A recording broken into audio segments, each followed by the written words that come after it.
This is a video in clinical medicine from the New England Journal of Medicine.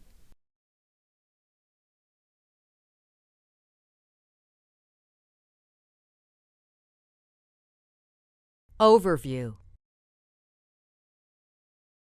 Carbon dioxide is generated in the body as a metabolic byproduct. Carbon dioxide dissolves in the blood and is transported in the bloodstream until it reaches the lungs, where it diffuses into the alveoli. The alveoli are ventilated through an open tracheobronchial tree and a patent upper airway. Carbon dioxide can then be detected in the patient's expired breath.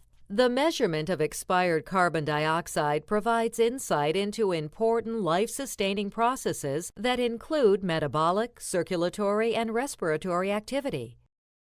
Capnography is the standard of care for monitoring the adequacy of ventilation in patients receiving general anesthesia. It is also used to monitor ventilation during procedures performed while the patient is under moderate or deep sedation. Capnography is increasingly being used to monitor patients who are receiving mechanical ventilation in intensive care units and to aid in the assessment and treatment of cardiac arrests.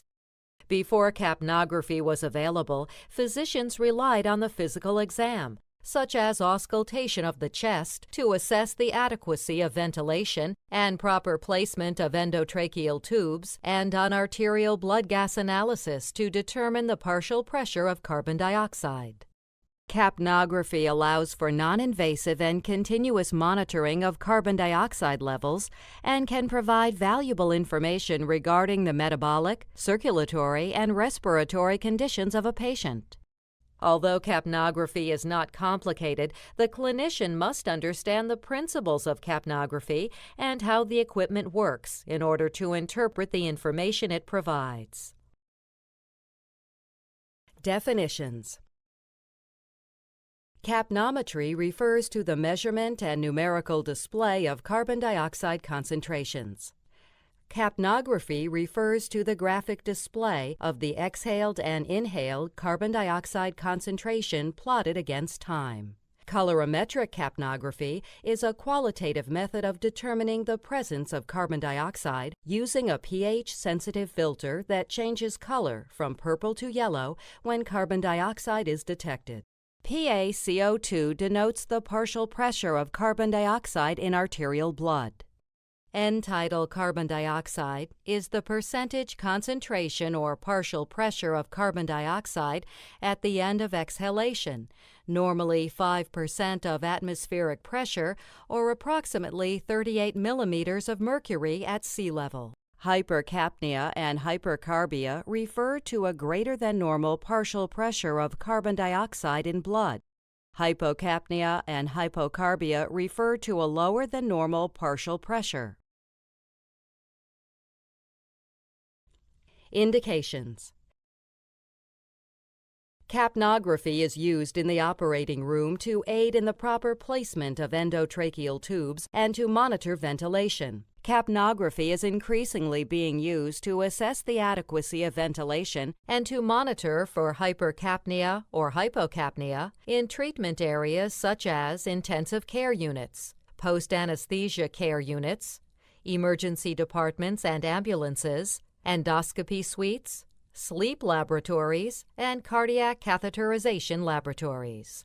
Carbon dioxide detection is frequently used during cardiopulmonary resuscitation to aid in determining the proper placement of an endotracheal tube and to assess the effectiveness of resuscitation efforts. While pulse oximetry is a good method for the assessment of oxygenation, capnography provides more direct information on a patient's ventilatory status. Capnography is particularly helpful in patients who are receiving supplemental oxygen, during which a normal hemoglobin oxygen saturation can be present in spite of marked hypoventilation.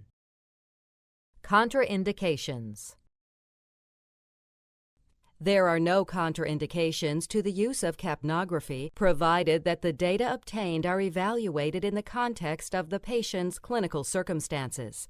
It is generally safe to use capnography for the monitoring of all patients. Principles of operation. Capnography is based on the concentration of carbon dioxide in a sample of exhale gas throughout the respiratory cycle. Because of the chemical properties of carbon dioxide, a variety of techniques can be used to measure its concentration. Infrared absorption spectroscopy is typically used in clinical practice.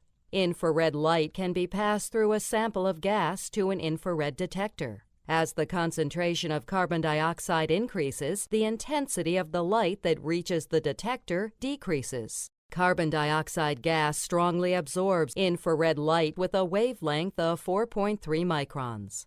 At this wavelength, there is minimal interference from other gases that may also be present, such as water vapor, oxygen, nitrous oxide, and inhaled anesthetic agents. There are two types of capnograph devices. Mainstream capnographs use sensors that are placed directly into the breathing circuit of a ventilator. Side-stream capnographs draw a sample of gas away from the breathing circuit to a separate gas sensor.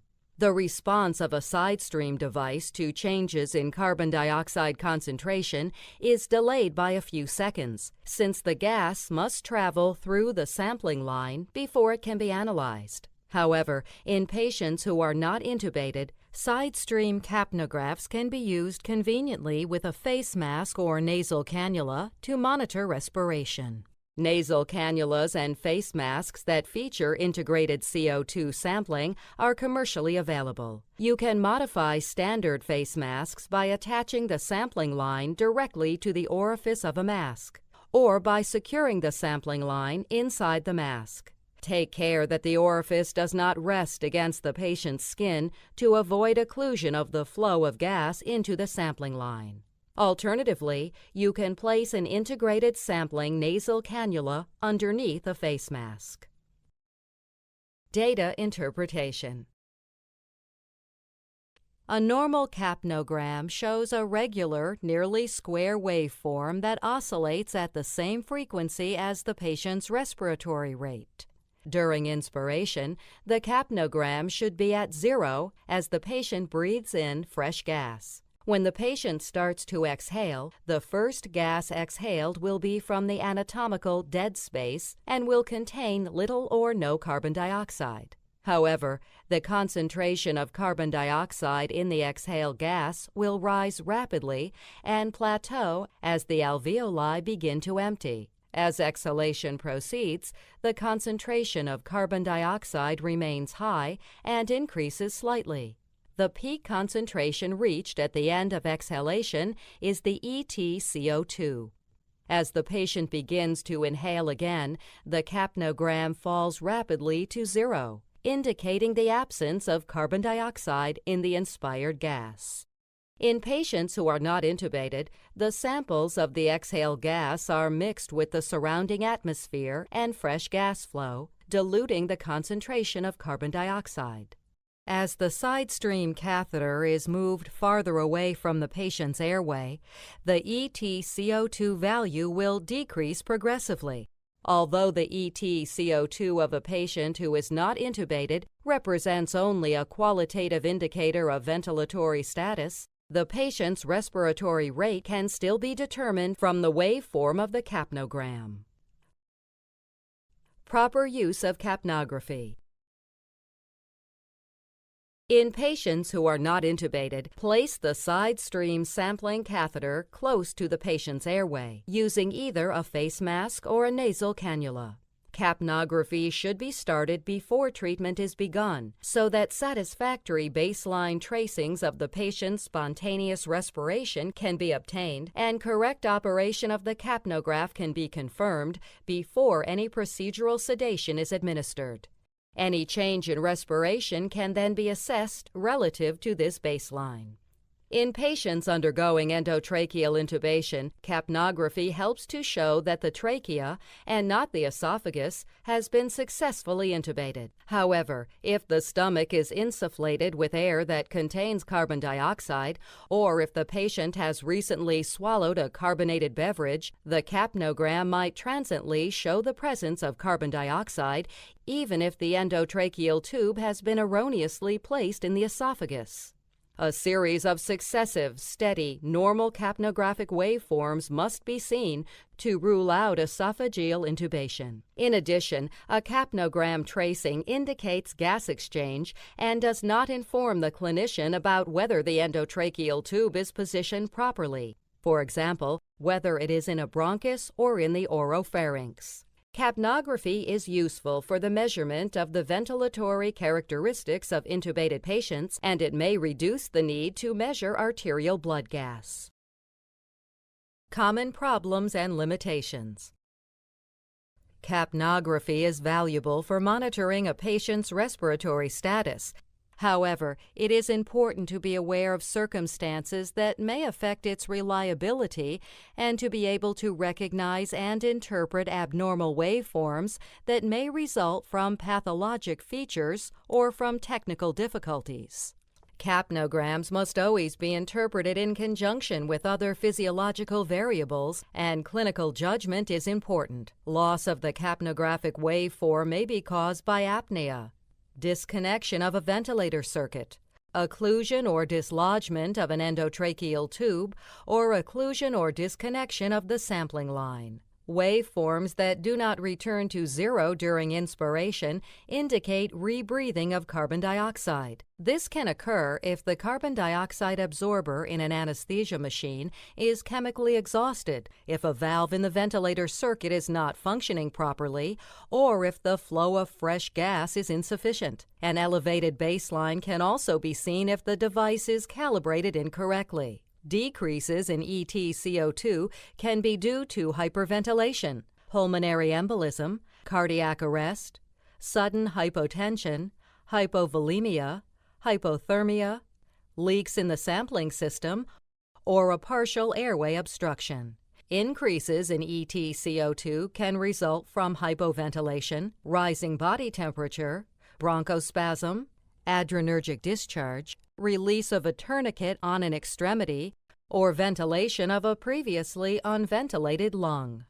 Shallow breathing transiently lowers EtCO2 because of dead space ventilation, but EtCO2 rises again when full gas exchange occurs. Cardiac oscillations result from the transmission of cardiac movements to the lungs and airways. These oscillations are usually seen when either respiration is slow or the tidal volume is small. Such oscillations suggest inadequate ventilation, and a capnogram with prominent cardiac oscillations suggests the need to initiate assisted or mechanical ventilation. Although capnography provides a quantitative measurement of EtCO2, it is not as accurate as blood gas analysis for the assessment of the partial pressure of arterial carbon dioxide. A gradient exists between the partial pressure of arterial carbon dioxide and EtCO2. This gradient increases as the dead space volume increases. In disease states characterized by increased dead space and ventilation-perfusion mismatch, such as emphysema, an arterial blood gas analysis is necessary for an accurate determination of the partial pressure of arterial carbon dioxide. Troubleshooting. Artifacts should be the last explanation for changes in critical values. Therefore, when a low or high carbon dioxide reading is obtained, a physical assessment of the patient must be performed before the assumption is made that the values represent equipment malfunction. If the patient appears to be clinically stable, consider the possibility of either leakage or occlusion of the sampling system. Make sure that the side stream sampling line is well connected to the circuit and to the water trap on the capnograph, and that the water trap is firmly attached to the capnograph. To quickly test the integrity of the sampling line and monitor, breathe into the sampling line. A waveform confirms proper sampling, although small leaks diluting the sampled gas may go unnoticed. The sampling line or water trap may become occluded with condensed water. Disconnecting the sampling line and flushing it with air from a syringe can sometimes clear it, but it may be necessary to replace these components. Elevating the side stream sampling line above the ventilator circuit helps prevent the entry of condensed water. A humidity barrier is also useful, although this will increase the response time of the capnogram. Complications. Although capnography is generally safe, its use still carries a small risk of adverse events. Mainstream analyzers may introduce an excessive amount of dead space into the ventilator circuit. Older generation mainstream sensors use heat to inhibit the condensation of water vapor and prevent falsely high carbon dioxide readings. But this increases the risk of burning the patient's skin. Also, to reduce the risk of accidental extubation, caution must be taken to minimize the amount of additional weight placed on the airway. Summary.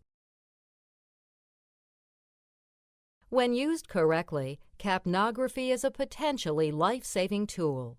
Healthcare providers need to be aware of the indications, benefits, and disadvantages of capnography and must be able to interpret the information it provides. With proper training and instruction, clinicians will find capnography to be an invaluable tool for monitoring ventilation.